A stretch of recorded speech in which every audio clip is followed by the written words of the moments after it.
What happened to Rome in the 3rd century is happening to America right now. And the people who understand monetary history are quietly preparing for what comes next. In the span of just 50 years, Rome went from the world's dominant superpower to a fragmented shell that could barely pay its own soldiers. The currency collapsed. So,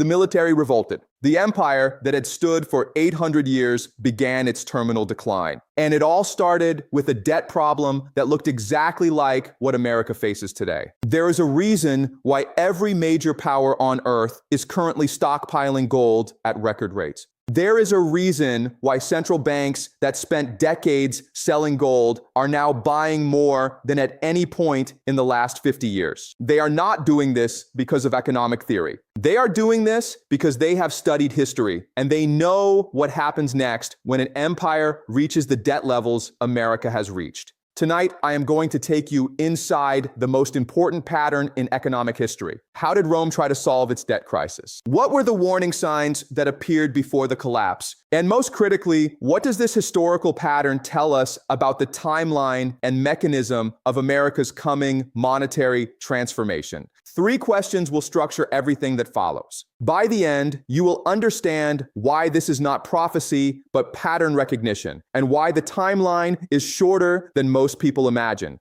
The first question we need to answer is this: what was Rome's actual debt problem and how did it reach the breaking point? Rome in the year 200 AD looked invincible. It controlled territory from Britain to Mesopotamia, from the Rhine to the Sahara. Its military had not suffered a major defeat in generations. Its currency, the denarius, was accepted across 3 continents as the world's reserve currency. Roman soldiers were paid in denarii.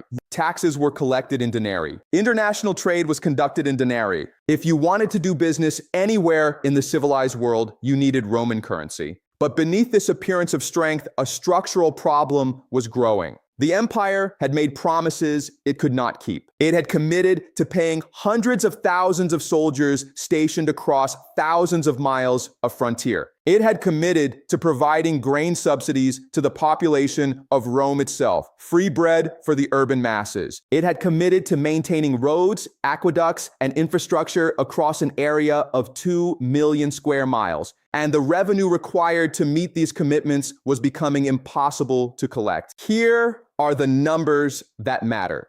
In the year 200 AD, the Roman government spent approximately 25% more than it collected in taxes. This deficit was not temporary. It was structural. The empire had grown too large to defend efficiently. Every border required permanent military presence. Every province required administration. Every city required grain shipments. And the tax base could not expand fast enough to match these obligations. The Roman government faced the same choice every government faces when expenditures exceed revenue: cut spending, raise taxes, or debase the currency. Rome tried all 3, and the sequence of choices reveals the pattern that America is currently following. First, Rome tried to raise taxes. The problem was that the most productive parts of the empire were already taxed at rates approaching confiscation levels. Agricultural productivity was stagnant. Rome never experienced the technological revolution that would increase yields per acre.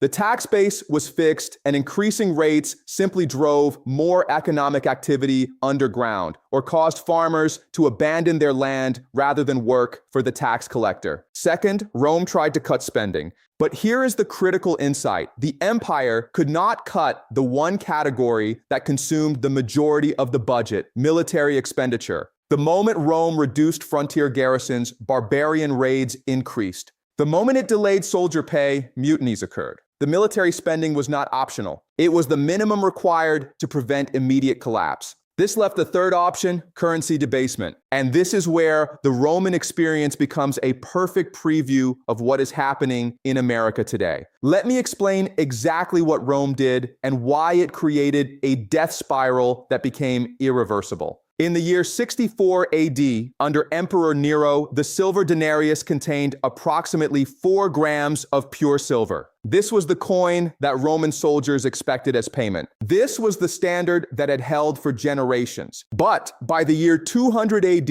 emperors facing budget shortfalls had reduced the silver content to approximately 3 grams. The coin looked the same. It was stamped with the same denominations, but it contained 25% less silver. The government claimed this was a minor technical adjustment. The currency still functioned. Prices had not immediately exploded, but the process had started and it followed a predictable pattern. Once you start debasing currency, you cannot stop because the debasement itself creates the need for more debasement. Here is the mechanism. When Rome reduced the silver content of the denarius by 25%, it could mint 25% more coins from the same amount of silver. This solved the immediate budget crisis. The government could pay its soldiers and meet its obligations. But this additional currency creation meant that more denarii were circulating while the amount of real economic output remained constant. This is the definition of inflation. Merchants noticed that their purchasing power was declining. A denarius bought less grain than it had 5 years earlier, so they raised prices. Soldiers noticed that their fixed salary bought less food, so they demanded higher pay. The government, facing demands for higher military pay and higher prices for everything it purchased, needed even more revenue. And since it could not raise taxes or cut spending, it debased the currency further. By the year 250 AD, just 50 years later, the denarius contained approximately 2 grams of silver, a 50% reduction from the year 200. By the year 270 AD, it contained less than 5% silver. The currency that had been the global reserve standard for 3 centuries had become essentially worthless metal with a thin silver coating. The economic consequences were catastrophic. Merchants stopped accepting denarii for payment, demanding payment in actual silver or gold instead. Soldiers mutinied when paid in worthless coins. Farmers stopped selling grain for currency and began bartering directly. The monetary system that had integrated the entire Mediterranean economy collapsed into fragmented local systems based on commodity exchange. But here is what the textbooks usually miss: the sequence of events that led from currency crisis to political disintegration. The period from 235 AD to 284 AD is called the crisis of the 3rd century. In those 49 years, Rome had more than 50 emperors. Most were assassinated by their own soldiers. Why? Because armies that were not paid adequately would kill their commander and install a new emperor who promised better pay. But the new emperor faced the same impossible budget math. He could not pay the soldiers adequately without further debasement, which made the currency even more worthless, which created the conditions for the next assassination. This brings us to the second critical question. Why did Rome not simply reverse the debasement and restore the currency? This is where the historical pattern becomes most relevant to America's current situation. Once you cross certain thresholds in debt levels and currency debasement, restoration becomes mathematically impossible without political revolution. Let me walk you through the numbers. Suppose you are Emperor Diocletian in the year 284 AD. You inherit an empire where the currency has lost 95% of its silver content. Soldiers are paid in debased coins that merchants refuse to accept. The budget deficit is running at 50% of expenditure. What are your options? Option 1, restore the currency to its original silver content. This would require reducing the money supply by 95% overnight. Every soldier would see their monetary pay cut by 95%. Every government employee would face the same cut. The immediate result would be empire-wide military revolt. This option is politically impossible. Option 2, continue the current system and accept accelerating collapse. This means watching the empire fragment as regions begin refusing the central currency and establishing their own monetary systems. This is what was already happening. Britain had effectively separated. Gaul was operating independently. The eastern provinces were conducting trade in Byzantine gold rather than Roman silver. Option 3, Diocletian's actual choice, radical restructuring that acknowledged the old system, was debt. He established a new currency called the solidus, based entirely on gold rather than silver. But critically, he could not simply declare the old debased denarii worthless. Too many people held them. So he allowed them to continue circulating while the new gold solidus became the currency for major transactions and government payments. This created a dual monetary system where the real economy operated in gold, while the nominal economy operated in worthless base metal coins. The gold solidus held its value. The debased denarii experienced hyperinflation. Anyone holding denarii saw their savings evaporate. Anyone holding gold or land preserved their wealth. The consequence was the largest wealth transfer in Roman history. The military aristocracy, who were paid in the new gold solidus, maintained their position. The urban middle class, who held savings in denarii, were wiped out. The agricultural peasantry, who barely used currency, were largely unaffected. An entire social class disappeared. Now, here's what you need to understand about America's current position. The United States faces the exact same mathematical constraints that made restoration impossible for Rome. The United States government currently carries $36 trillion in official debt. This number excludes unfunded liabilities for Social Security, Medicare, and government pensions, which add another $200 trillion in present value terms. Total obligations exceed $230 trillion against a GDP of $28 trillion. The debt-to-GDP ratio is 821% when unfunded liabilities are included. The annual interest payment on just the official $36 trillion is currently $1.2 trillion per year at current interest rates. This is more than the defense budget. This is more than Social Security. Interest on debt has become the largest single category of federal spending, and the trajectory is accelerating. Here is the critical comparison. Rome reached the point of irreversible currency debasement when its debt service costs exceeded 50% of tax revenue. America crossed that threshold in 2023. Rome reached the point where it could not pay soldiers adequately in real terms. America is approaching that point with military recruitment at the lowest levels in 50 years, partly because real military pay adjusted for inflation has declined 30% since 2001. Rome tried to solve the problem by printing more currency. America has tried the same approach. The Federal Reserve expanded the monetary base from $800 billion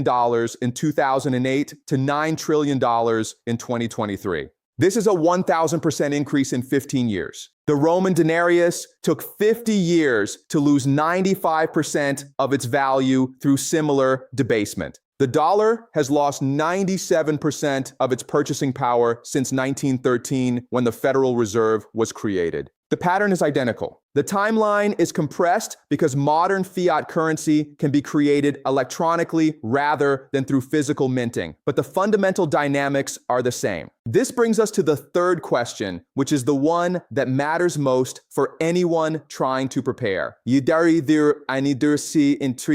What happens next, and what is the timeline? Let me be very clear about what the structural analysis indicates. America cannot pay its debts in current dollars. The $36 trillion in official debt plus the $200 trillion in unfunded liabilities exceeds the total productive capacity of the American economy for the next 3 decades, even if 100% of GDP were directed toward debt service. This is mathematically impossible. The United States has 3 options, exactly the same 3 options Rome faced. Option 1, massive austerity. Cut government spending by 70% immediately. Eliminate Social Security. Eliminate Medicare. Cut the military budget by 80%. Default on debt obligations. This would trigger immediate economic depression, social unrest, and probable political revolution. No democratic government will choose this option voluntarily. Option 2, massive tax increases. Raise taxes to confiscatory levels, attempting to close the fiscal gap. But here is the problem. The United States is already past the peak of the Laffer curve in many categories. Raising tax rates further decreases revenue as economic activity moves offshore or underground. France tried this approach in 2012 with 75% tax rates on high earners. Capital fled the country. Tax revenue declined. The policy was reversed within 2 years. Option 3, currency debasement through inflation. This is the path Rome chose. This is the path every empire in history has chosen when facing this mathematical trap. And this is the path America is currently following. The mechanism is already in motion. The Federal Reserve has explicitly committed to maintaining interest rates below the inflation rate for the foreseeable future. This is called financial repression, deliberately keeping interest rates negative in real terms so that government debt becomes cheaper to service over time. The bondholders lose purchasing power. The government's debt burden decreases in real terms. But financial repression only works if you can prevent people from escaping into alternative stores of value. This is why you are seeing coordinated efforts to restrict gold ownership reporting requirements, to regulate cryptocurrency exchanges, and to implement central bank digital currencies that would give governments perfect visibility and control over all monetary transactions. Here is the timeline prediction based on historical pattern analysis. Rome took 50 years from the beginning of serious debasement to complete currency collapse. But Rome operated with physical currency that had to be physically minted and transported. The velocity of monetary transmission was limited by transportation speed. America operates with digital currency where monetary creation happens electronically and transmits at the speed of light. Information about currency debasement spreads instantaneously through global financial markets. The feedback loops that took decades in Rome now operate in months. The timeline compression factor is approximately 10-1. What took Rome 50 years will take America 5 to 7 years. We are currently in year 15 of this process if we mark the start at the 2008 financial crisis and the beginning of quantitative easing. But the acceleration phase, the equivalent of Rome's crisis of the 3rd century, has not yet begun. The trigger will be the same trigger that accelerated Rome's crisis, a debt spiral where interest payments consume so much of the budget that further borrowing becomes necessary just to pay the interest on existing debt. America entered this phase in 2023. From this point, the acceleration becomes exponential rather than linear. Here is the specific scenario prediction. Within the next 24 to 36 months, the United States will face a choice between defaulting on debt obligations or accelerating monetary creation to levels that make current inflation rates look modest. The Federal Reserve will choose monetary creation. This will trigger the equivalent of Rome's hyperinflationary period from 250 to 270 AD. The consequences will mirror the Roman pattern. Those holding dollar-denominated assets, bonds, savings accounts, fixed pensions, will see their wealth evaporate. Those holding real assets, land, commodities, productive businesses will see their wealth preserved. Those holding gold will see purchasing power increase as it becomes the refuge currency, exactly as gold solidus became the refuge currency in late Rome. The geopolitical implications mirror Rome's fragmentation. The dollar's role as global reserve currency will end not through formal announcement, but through gradual abandonment. This process is already occurring. BRICS nations are establishing alternative payment systems. China and Russia conduct bilateral trade in yuan and rubles rather than dollars. Saudi Arabia is accepting yuan for oil payments. Each of these developments represents a piece of the global monetary system detaching from the dollar system. When the dollar loses reserve currency status, America loses the ability to export its inflation to the rest of the world. Currently, America can print trillions of dollars and distribute the inflationary consequences globally because foreign central banks and businesses must hold dollars for international trade. When this ends, the inflationary consequences of American monetary creation will concentrate domestically. This is the endgame scenario: domestic hyperinflation, wealth evaporation for the middle class, political instability as social contracts become unaffordable, and potential fragmentation as states or regions begin asserting monetary independence. This is not speculation. This is pattern recognition based on what happened to Rome, what happened to Weimar Germany, what happened to every empire that attempted to print its way out of unpayable debt. Now, I want to be very clear about the uncertainty in this analysis. I am describing structural forces and historical patterns. I cannot predict the exact timing or the specific policy responses that might delay or accelerate these dynamics. What I can say with high confidence is that the mathematics of compound interest and debt accumulation make the current trajectory unsustainable.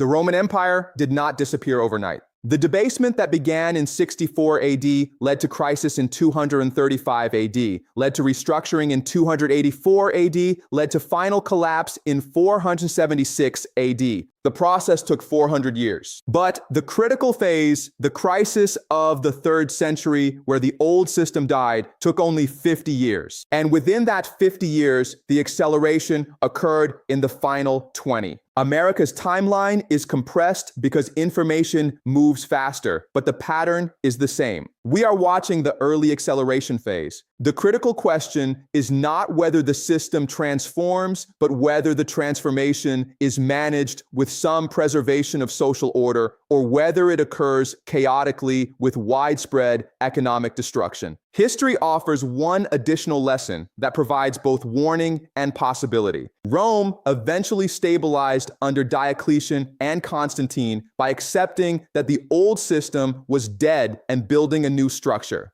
The Eastern Roman Empire Byzantine Byzantium lasted another 1,000 years by maintaining fiscal discipline and a sound gold currency. The Western Roman Empire collapsed because it refused to accept reality and attempted to maintain unsustainable commitments through increasingly desperate monetary expedients. America faces the same choice. Accept that current commitments are unpayable and restructure the system while some order remains, or continue the current path and experience chaotic transformation forced by market rejection of the currency. I want you to understand something important. I am not rooting for collapse. I am not celebrating this outcome. I am simply analyzing the structural forces and historical patterns. The mathematics of compound interest does not care about ideology or national identity. Debt that grows faster than the economy's ability to service it eventually triggers transformation through default, inflation, or both. Every indicator suggests we are in the acceleration phase. Interest payments exceeding defense spending, monetary base expansion at rates unprecedented in peacetime, foreign central banks reducing dollar holdings, gold purchases by central banks at 50-year highs. These are not random occurrences. These are the same warning signs that appeared in Rome before the crisis of the 3rd century. The most important thing you can do is study the pattern and prepare accordingly. Understand what preserved wealth through Rome's currency collapse. Understand what destroyed wealth. Understand that political promises about maintaining the current system are mathematically impossible to keep. This is not prophecy. This is not ideology. This is pattern recognition based on every instance in history where an empire reached debt levels that exceeded productive capacity. The outcome is not uncertain. The outcome is determined by mathematical necessity. The only uncertainty is timing and the specific path through which the transformation occurs. We will continue watching these developments as they unfold. We will analyze each policy response through the framework of historical pattern and structural analysis. And we will see whether America follows the path of Eastern Rome, which accepted reality and restructured successfully, or Western Rome, which clung to illusions until forced transformation occurred chaotically. The Roman Empire had this exact debt problem. Then it disappeared, not because of barbarian invasion. That was symptom, not cause. It disappeared because it made promises it could not keep, tried to print its way out of the mathematics, and discovered that structural economic forces do not negotiate. History does not repeat, but it rhymes with precision that anyone willing to study the pattern can recognize. The question is not whether you believe this analysis. The question is whether you understand the pattern well enough to prepare for what comes next.